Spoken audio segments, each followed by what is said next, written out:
Welcome to Kick 'em in the Head, a podcast that takes an inside look at the world of mixed martial arts, featuring interviews with some of the top fighters from South Africa and around the world, with a focus on the EFC and UFC promotions. I'm your host, Yaw. Join us as we delve deep into the techniques, strategies, and mindsets of these world-class athletes, learning from their experiences and gaining insights into what it takes to succeed in the toughest sport on earth.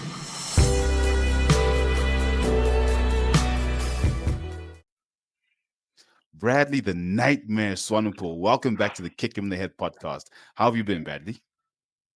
Thank you so much, Yo. Thank you for having me back, and it's really good to be back here by the Kicking in My Head podcast. Really good to be back, and I've been really good. I think we've seen quite a bit of you in 2023. There was a loss, there's a few victories, but how did you see 2023, and how do you see what you did within 2023 impacting your career going forward? See, well, this year has been a very traumatic and emotional year for our family and for our gym. So what we've been doing is we've been evolving and making sure our students are doing so very good in competitions. We're making sure that we're investing in new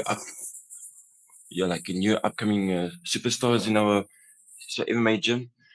But most of all was more of a unity, a type of approach to for this year, getting more of our students competing, so in grappling competitions, in MMA competitions, and yeah, we just had a lot of stuff to deal with, and that's part of life. That's part of MMA journey. That's part of as I wouldn't say a fighter, but a martial artist. That it doesn't matter what challenge comes your way, you always find a way to show your skills. You know, so Very true. yeah, like last year it was about 3 or 4 fights for us by the EFC, and this year was only one. You can't control the circumstances and challenges you're facing, but I promise you this: that next year will definitely be way better. We're making more appearances for our name and for our gym, and especially our family name to will continue that legacy inside the cage. But this year was a more learning based year. It was yeah, things that we had to deal with that made us stronger. It made us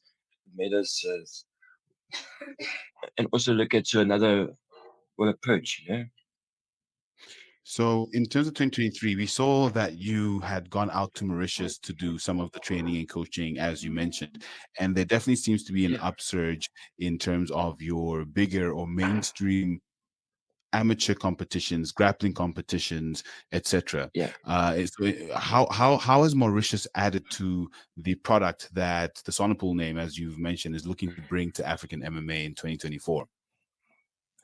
Well, as you can know, my dad is for this and also part of the commission and so IMF organization for Mauritius. We're trying to make a big impact in Mauritius there, and we're actually looking at coaching and training their fighters to bring them over here in South Africa, or to fight them here in the amateur rankings, because at the moment there's no professional fighters there, and yeah, but everybody, the attitude, the environment, everybody wants, yeah, they just want to learn the knowledge, and they're very hungry for success.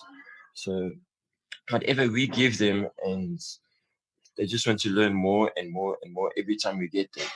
So we're looking forward to the future of Mauritius in next year, and yeah, we're trying to grow them as a sport, grow them as a community, grow them as people of mixed martial arts, and yeah, so the big things are happening next year for Mauritius, and we're trying to get them on the world map as well. So to also get them for the first time in the EFC. Don't know if you saw the last EFC that came. They said there was about 2 guys that came from Reunion Islands. Yes. So there's already some island boys there. So yeah, we're trying to get Mauritius in there as well. So, but that's still a process. That's still a process. we still need to get them into the amateur ranks and to make them sure that they can trust the process and that they know they're in good hands when we get there to Mauritius.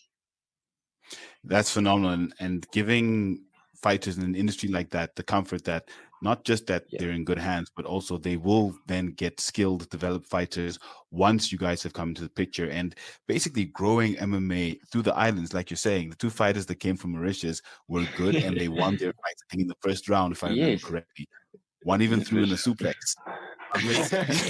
You see, and who knows what Mauritius will bring. Exactly. Speaking of amazing fights happening, let's have a quick chat about Dricus versus Sean Strickland happening in January in the UFC. What are your thoughts on that fight? Because obviously right now, and if you look at what happened this weekend with Dricus getting attacked in the audience by Sean Strickland, Oh, it's a very, very hot fight. It's an international fight that's putting South Africa yeah. on the map, basically putting all of us within the spotlight within the MMA community. So what are your thoughts on that fight and everything that's going to be coming based on what's happening in Canada at the end of January? Man, that's going to be a very exciting fight. I can't wait to see that fight. He's carrying South Africa on his shoulders, and it's going to be an amazing fight. I predict definitely that Dricus is going to win. For me, I don't think.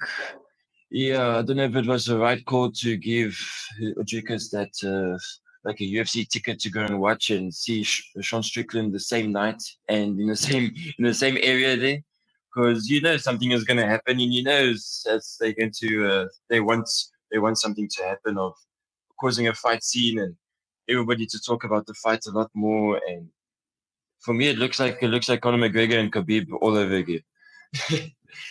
Yeah, so Which is very interesting, because if you look at what that feud did for MMA, it definitely gave both of them, gave both their careers another sort of sheen, and took it to another level. So I'm hoping that this takes Dricus to the position where he's on billboards, and not just people in the MMA community know him, but similar to the Springboks, everybody knows him. And when he gets back in Feb with the title, we're all at OR Tambo, even if you have to come from Durban, Cape Town. But he'll probably do it belt either way.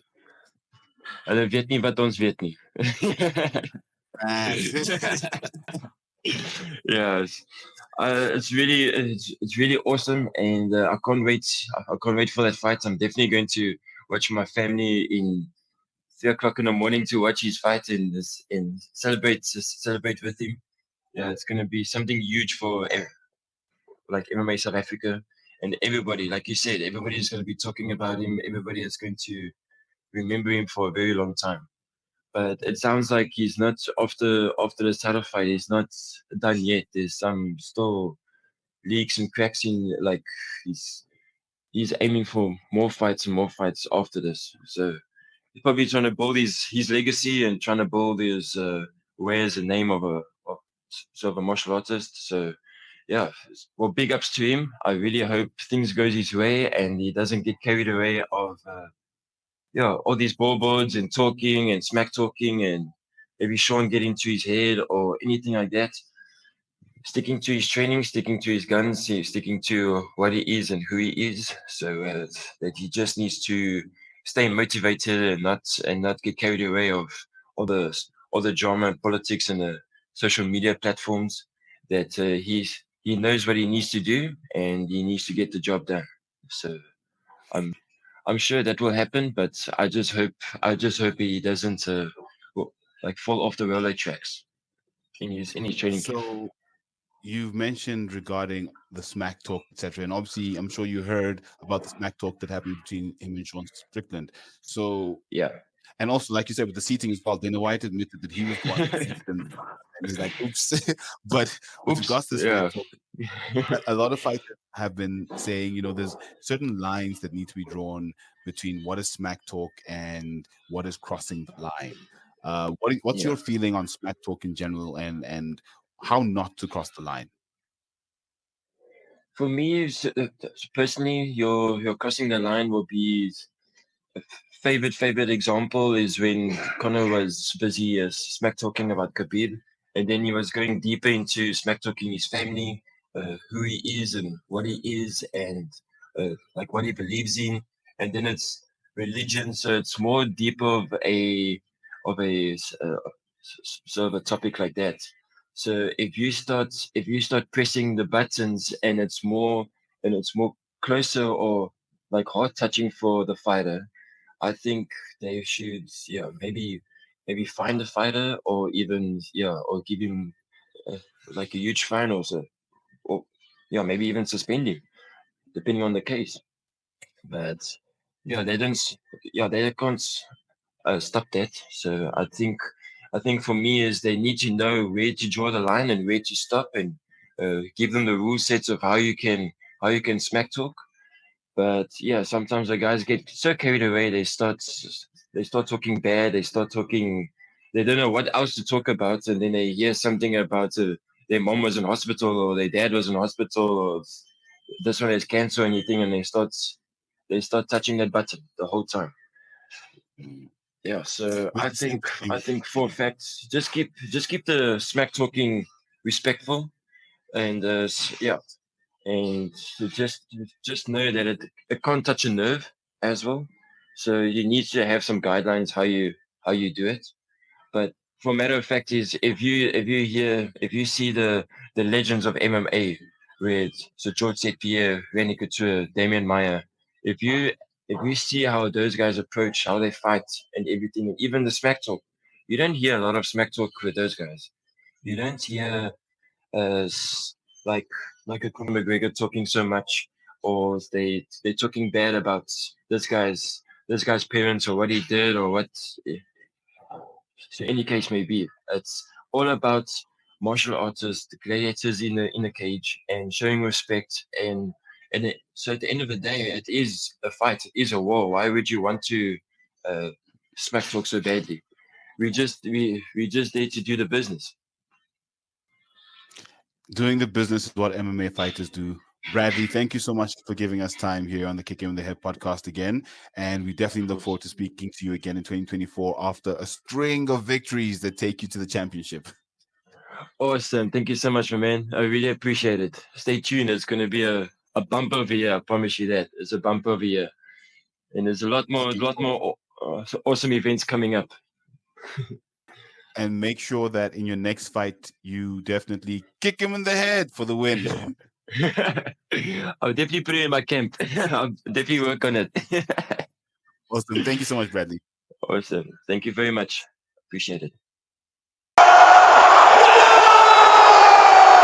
Kick him in the